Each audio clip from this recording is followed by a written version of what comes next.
In a quiet and forgotten corner of the city, the streets seemed empty, but danger lingered in the shadows. Naomi James, a black woman in a wheelchair, moved confidently through the dimly lit alley, her sharp gaze taking in every detail. To most, she appeared vulnerable, an easy target. But Naomi was far from defenseless. From the darkness, a group of men emerged, their faces twisted with malice and arrogance. They surrounded her, their taunts cutting through the still night air. They thought she was powerless, unaware of the hidden strength she carried within, a strength honed through years of discipline and survival.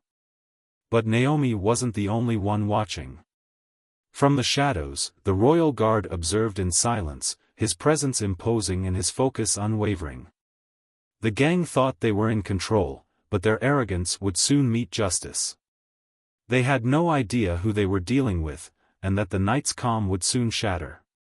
The night air felt heavy, the kind of stillness that hinted something wasn't right.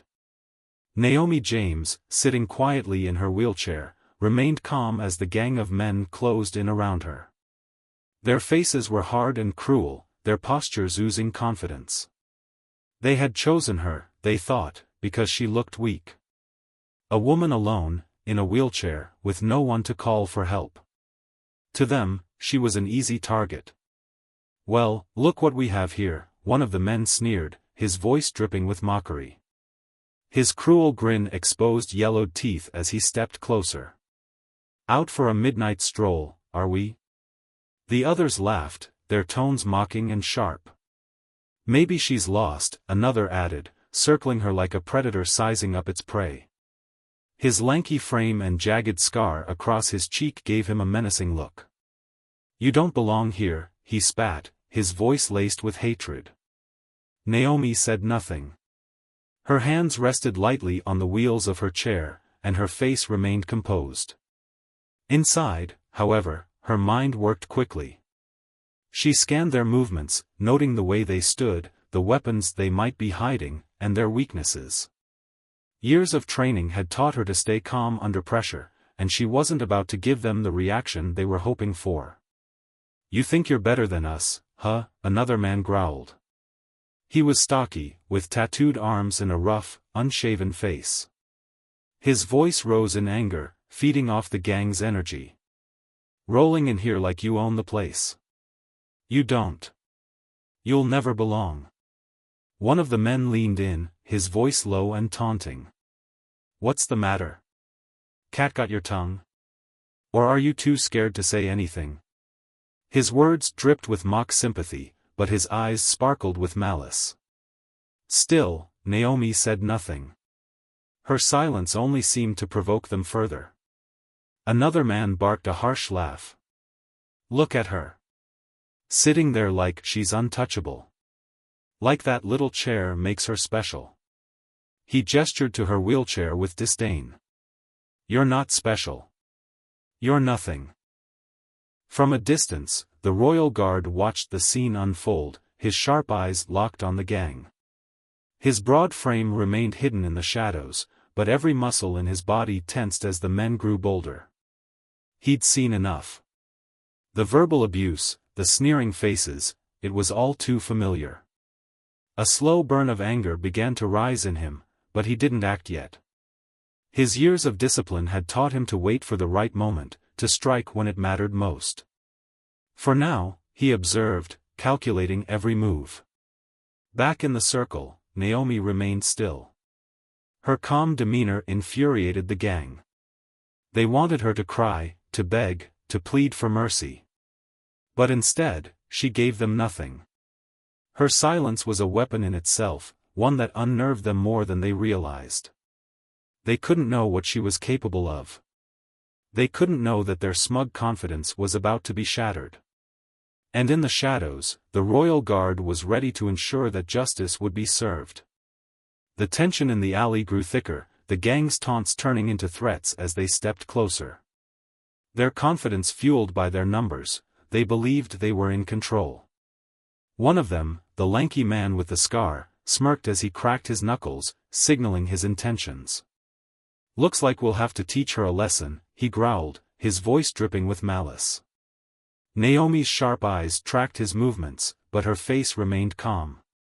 Her grip on the baton hidden in her lap tightened, her mind racing as she anticipated his next move. She could see the others fanning out around her, their intention clear, they were preparing to strike. She adjusted her position in the wheelchair slightly, her body coiled and ready. The lanky man lunged first, his hand reaching for her arm in an attempt to yank her out of the chair. Naomi moved faster than he expected. With a swift motion, she swung her baton upward, connecting sharply with his wrist. He yelped in pain, stumbling back as he cradled his injured hand. The suddenness of her defense shocked the others into silence, their smug expressions faltering for a moment. "What the?" another gang member began, but Naomi didn't give him time to finish. She spun her chair, using the momentum to strike at the stocky man's knee as he tried to grab her from behind. The force of the blow sent him toppling to the ground, clutching his leg in agony. "She's fighting back," one of them shouted, disbelief and anger mingling in his voice. The leader, his face twisted in rage, barked an order. "Get her. Now." The gang advanced as a group, but Naomi was ready. Her wheelchair hummed softly as she maneuvered with precision, dodging their clumsy attempts to corner her. One man swung a chain toward her, the metal glinting in the dim light.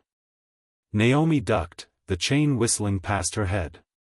She retaliated with a sharp jab to his ribs, forcing him to drop the chain as he gasped for air. Another attacker tried to grab the wheels of her chair, but Naomi reversed quickly, slamming into him with enough force to knock him off balance. She followed up with a strike to his shin, sending him sprawling onto the ground. Each movement was calculated, every strike precise.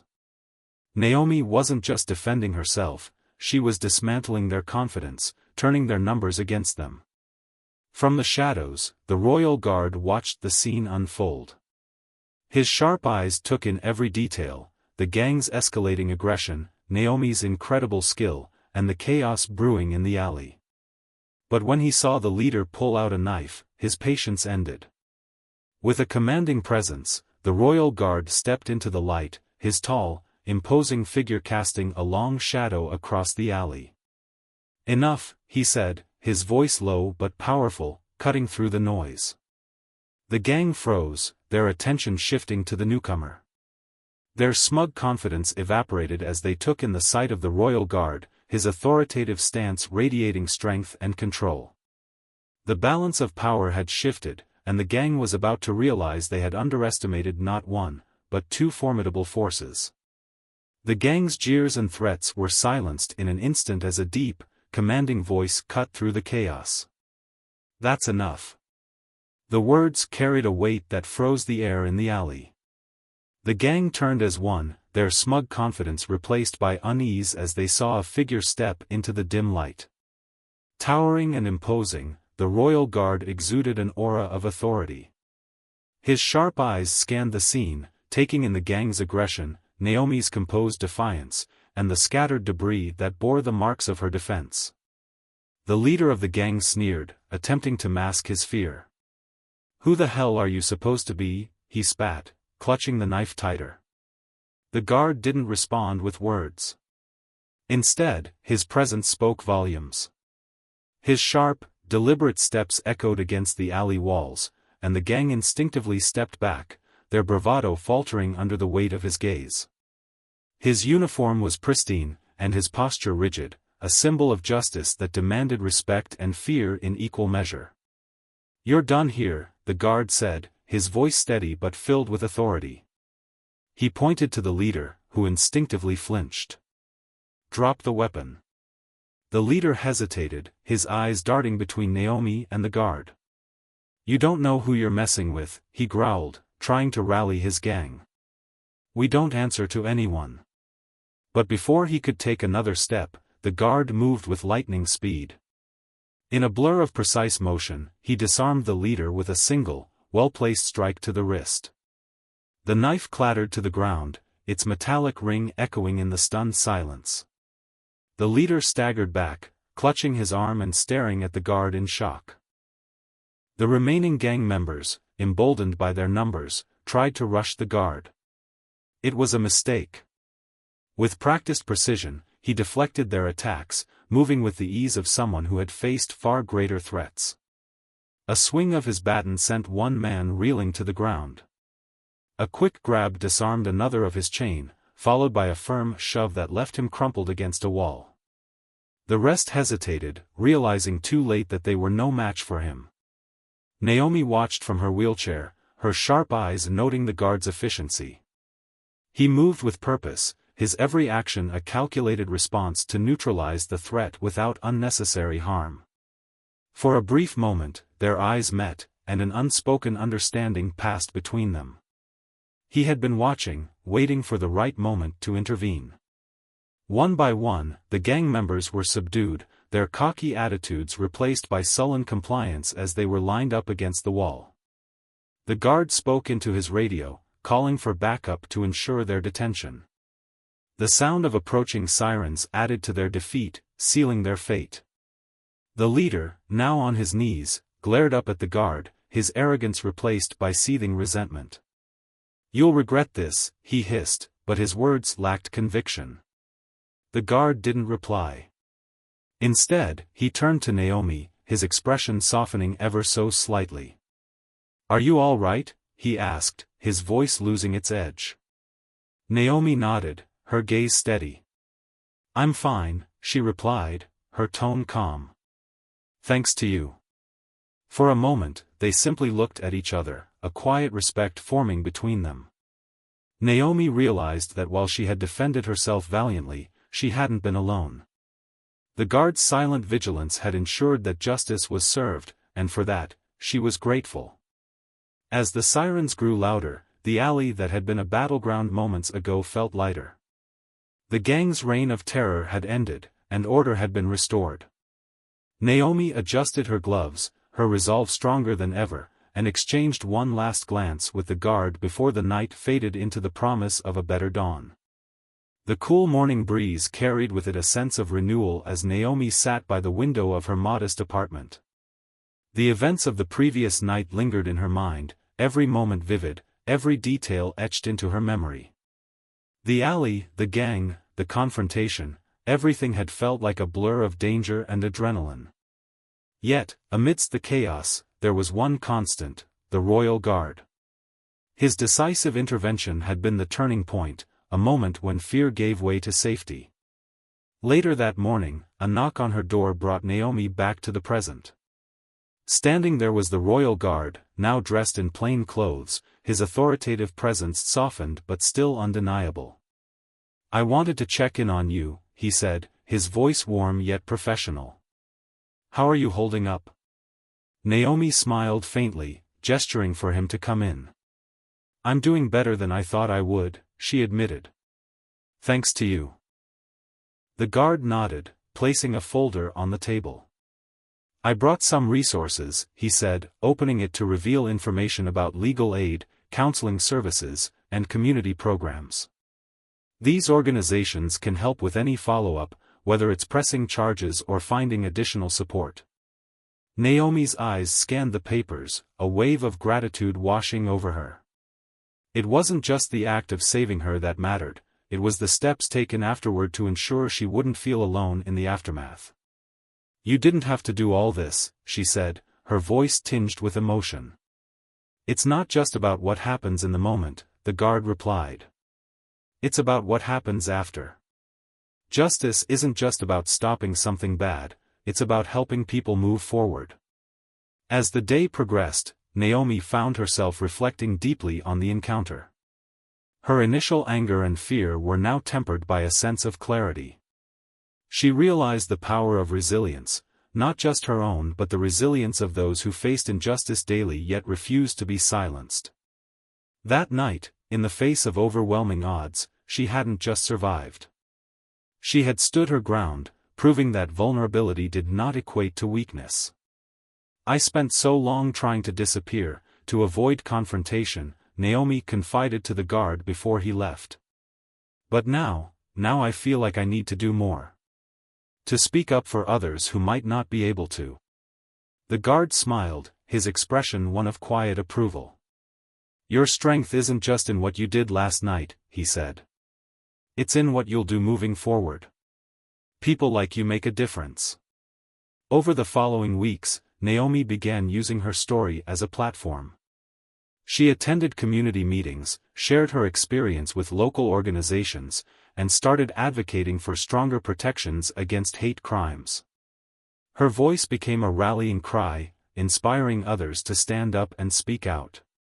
The wheelchair that once drew ridicule from the gang now became a symbol of her indomitable spirit. Meanwhile, the Royal Guard's actions did not go unnoticed. His intervention became a focal point of conversations about justice and accountability. To many, he embodied the ideal of what law enforcement should be, a protector, not a predator. In a city often plagued by stories of abuse of power, his actions were a reminder that justice still had champions. For Naomi, the guard was more than just her rescuer. He was a symbol, a reminder that even in the darkest moments, there were those who would stand against prejudice and fight for what was right. And for the guard, Naomi's courage and determination reaffirmed his commitment to ensuring that no one would face injustice alone. The experience didn't just mark the end of one chapter for Naomi, it was the beginning of a new one. Empowered and supported, she embraced her role as an advocate, her voice echoing far beyond that dimly lit alley. And as she wheeled through her community, she carried with her the unshakable belief that resilience and justice, when united, could overcome even the deepest divides. Naomi sat in the softly lit room, the camera capturing her calm yet resolute demeanor. Behind her, a vibrant mural painted by community members told a story of unity and resilience, a striking contrast to the events that had unfolded only weeks earlier. The glow of the mural reflected the hope that now radiated within Naomi. She looked directly into the camera, her voice steady but charged with emotion. "Injustice thrives in silence," she began, her words carrying the weight of her recent experiences. "It feeds on fear, on the idea that no one will stand up, that no one will speak out. But together, we can fight back. Together, we can make sure no one has to face what I did, alone." Naomi paused, letting the silence punctuate her words. "To everyone watching," she continued, "I ask you this: what would you do if you witnessed abuse like this? Would you stand up? Would you step forward? Your voice matters. Your actions matter. And together, we can create a world where hate has no place." She leaned forward slightly, her tone becoming more personal. "Let me know where you're watching from in the comments below. Share your thoughts on this story. Have you seen or experienced something similar? How did it change you? Let's start a conversation, because change begins when we listen, share, and act." A soft smile crossed her face as she closed with an invitation. And if this story resonated with you, if you believe in the power of resilience and justice, make sure to subscribe to this channel. There are more stories to tell, more voices to amplify, and more battles to win. Let's do it together.